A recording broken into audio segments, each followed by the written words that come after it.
ഈ ജീവിയുടെ അവശത കണ്ടിട്ട് ചുമ്മാ ഒന്ന് ടെസ്റ്റ് ചെയ്ത് നോക്കിയതാട്ടോ. വേറൊന്നുമല്ല, നല്ല അടിപൊളി വെയിലായിരുന്നു, അതിനൊത്ത ചൂട്. തൊട്ടടുത്ത് കിടന്ന മിനറൽ വാട്ടറിൽ അവശേഷിച്ച കുറച്ച് വെള്ളം ഞാൻ അതിന്റെ അടപ്പിൽ തന്നെ എടുത്തിട്ട് ഈ ഒരു ജീവിക്ക് വെച്ചു കൊടുത്തു നോക്കി. എന്നെ അത്ഭുതപ്പെടുത്തിക്കൊണ്ട് അത് പതുക്കെ വെള്ളം കുടിക്കാൻ തുടങ്ങി. എന്തായാലും ഇപ്പോഴത്തെ ചൂടിൽ നമുക്ക് മനുഷ്യർക്ക് മാത്രമല്ല ഒരുപാട് ജീവികൾക്ക് വെള്ളം ആവശ്യമാണ്. പിന്നെ ഞാൻ ഒട്ടും സമയം പാഴാക്കില്ല കേട്ടോ. വാവിട്ട് ചോദിച്ച് വെള്ളം കുടിക്കാൻ പറ്റാത്ത ഒരുപാട് ജീവികൾ നമ്മുടെ ചുറ്റിനുമുണ്ടല്ലേ. അത് ഏതെങ്കിലുമൊക്കെ ജീവിക്ക് ഉപകാരപ്പെടട്ടെ എന്ന് വിചാരിച്ച് ഞാൻ എൻ്റെ ശ്രമം അങ്ങോട്ട് തുടർന്നു.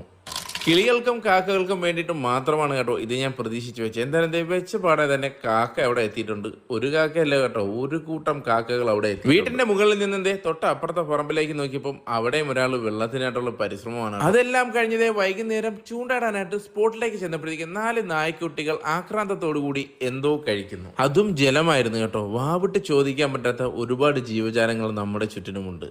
ദയവ് ചെയ്ത് അവർക്ക് കുറച്ച് ജലം.